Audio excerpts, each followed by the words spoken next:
রাশিয়ার প্রেসিডেন্ট পুতিনকে মস্কোয় আর চীনের প্রেসিডেন্ট শি জিনপিংকে বেইজিংয়ে বোমা মারার হুমকি দেওয়া হয়েছিল। সম্প্রতি এমন এক অডিও ফাঁস হল যা কাঁপিয়ে দিয়েছে বিশ্ব কূটনীতি। কারণ অডিওটি আর কারো নয়, স্বয়ং ট্রাম্পের। টেলিফোনে কি বলেছিলেন ট্রাম্প, আর কেনই বা এতটা উত্তেজিত বিশ্ব নেতারা?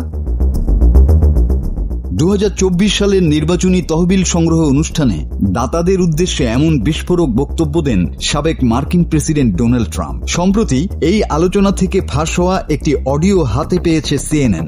অডিওতে ট্রাম্পকে বলতে শোনা যায়, আমি পুতিনকে বলেছিলাম ইউক্রেনে হামলা বন্ধ না করলে আমি মস্কোয় বোমা ফেলব। পুতিন বলেছিলেন সে আমাকে বিশ্বাস করে না, কিন্তু আমি জানি অন্তত 10% হলেও সে ভয় পেয়েছিল।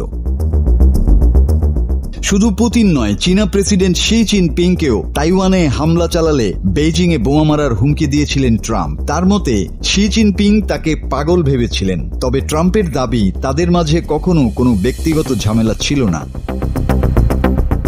এমন সাহসী মন্তব্য আগে কোথাও প্রকাশ পায়নি। CNN এর মতে একটি নতুন বইয়ের জন্য এই অডিও সংগ্রহ করেন কয়েকজন সাংবাদিক। বিশ্লেষকরা বলছেন এই অডিও ট্রাম্পের এমন এক রূপ সামনে এনেছে যা জনসম্মুখে খুব কমই দেখা যায়। হুমকি, আগ্রাসন এবং কূটনীতির অদ্ভুত মিশ্রণ। এমনকি অডিওতে বিদেশি শিক্ষার্থীদের বিরুদ্ধে কঠোর অবস্থানও উঠে আসে। তাদের নিয়ে ট্রাম্প বলেন এই আন্দোলনকারীদের দেশ থেকে বের করে দিতে হবে, আর যদি তিনি আবার নির্বাচিত হন এসব আন্দোলন 30 বছর পিছিয়ে যাবে। ট্রাম্প আরও দাবি করেন যদি তিনি প্রেসিডেন্ট থাকতেন ইউক্রেন কিংবা গাজার যুদ্ধ কোনোটাই শুরু হতো না। হয়তো এটি শুধু রাজনীতি, বা হয়তো আসলেই বিশ্ব রাজনীতির অদৃশ্য থ্রিলার, যা হুমকি, বিশ্বাস আর ভবিষ্যতের অনিশ্চয়তায় সব মিলিয়ে এক অভূতপূর্ব নাটকীয়তায় ভরপুর। মাসুদ হাসান, বাংলা টিভি।